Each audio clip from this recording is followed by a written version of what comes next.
I'm Julie Grinvalski from the LifeLab Garden Classroom, and today I'll be showing you how to make a wheat head, which is quite like the Chia Pets that you show up in the drugstores and in the department stores around the holidays. But our version is a little decorative pot, and we'll plant wheat seeds in the top, and the grass will grow up to be the hair of this critter.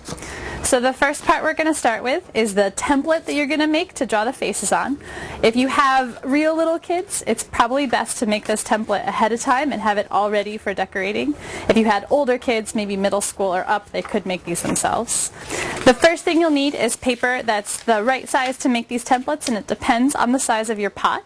An easy way to decide if you have the right size paper is to use your paper to measure around your pot, like so.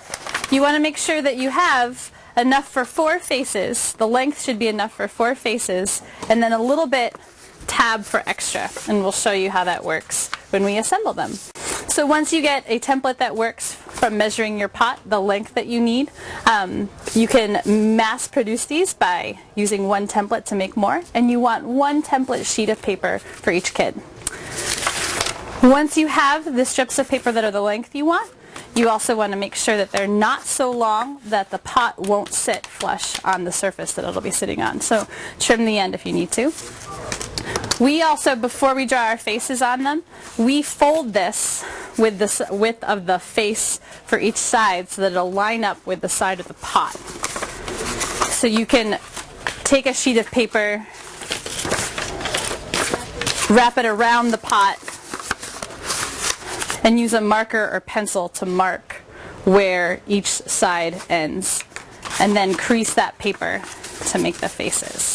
So once you have your template, which should have the creases of the 4 faces you'll paint and a little bit tab of extra, you're ready to pass these out to the kids and decorate. For decorating, it's really important that you use colored pencils or crayons or something that's waterproof, because while these are growing, when they're watered, if you use a washable marker, the faces will wash off as well, which can be disappointing.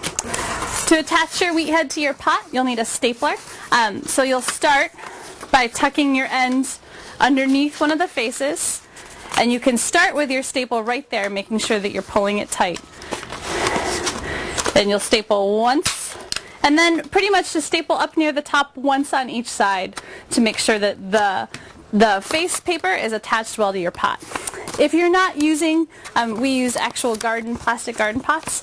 Other alternatives might be cutting half-gallon milk cartons, the waxed kind, so that they'll resist the water and the soil that'll be in there, or anything else you might find that works. Just making sure that your paper template fits.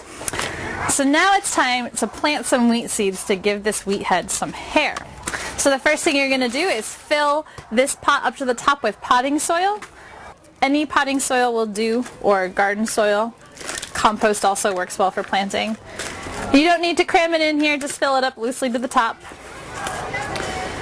And then wheat seeds, being grass seeds, will germinate even if they're on the surface of the soil, so you don't need to put soil on top of them.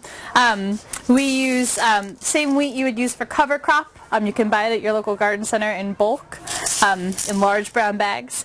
And then when you're putting the seeds on, you just want a really thick layer of wheat seeds right on the top of the soil. So almost covering it.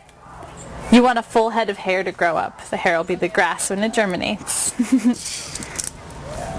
So you cover it really thickly on the top like so, and then water it, and in a few days it'll start growing. Leaving it in a sunny spot. Ours grow really well on our kitchen windowsill.